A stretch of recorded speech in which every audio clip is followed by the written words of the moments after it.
Yokohama is Japan's second biggest city, but honestly, it feels way more chill than Tokyo.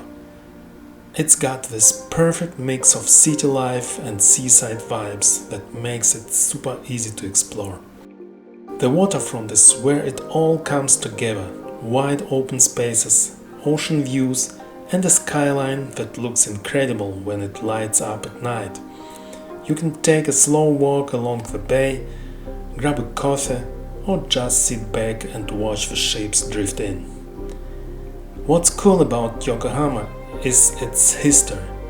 It was one of the first ports to open up to the world back in the 19th century, so there's this international vibe everywhere, from Western style building to all kinds of food you won't find anywhere else in Japan.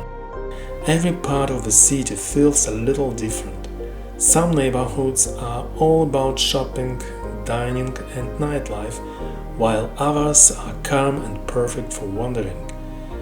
It's one of those cities where you can spend the day by water, check out a cool museum or two, then end the night with amazing food and a view of the bay.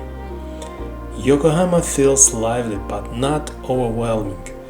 The kind of place where you can slow down, take your time, and really enjoy the mix of old and new Japan.